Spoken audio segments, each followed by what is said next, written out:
Hər vaxtınız xeyir olsun. YouTube, Instagram və TikTok hesablarımı takib edib videonu bəyənib dostlarınızla paylaşmağı unutmayın. BC tərəfindən alabiləcək tam qiymətlərin cəmini bizdən istəyirlər. Sual 9-10-cu siniflərə OTK blok imtahanında salınıb. Gəlin birinci bu üçbucağa baxaq. Baxın yuxarıda təsvir edilən üçbucağa. Bucaq BAC 90 dərəcədən böyükdür. Yəni bu bucaq kör bucaqdır.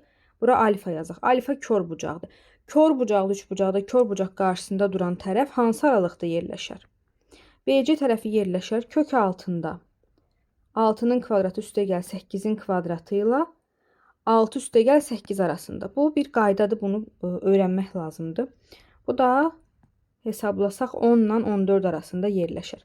Sonra aşağıdakı üçbucağa baxırıq. Burada BYC 90-dan kiçikdir. Yəni beta yazaq burada. Beta da iti bucaqdır.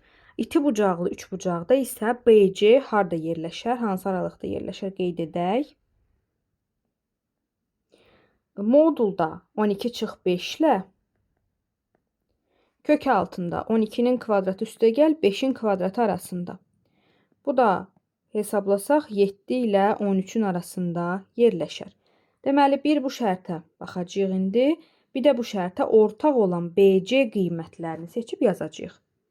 BC deməli ala bilər 11, 12. Bu qədər. Başqa bir qiymət ala bilməz. Tam qiymətlərin cəmini istəyir. 11 üstəgəl 12. Düzgün cavab 23 Y variantı olar.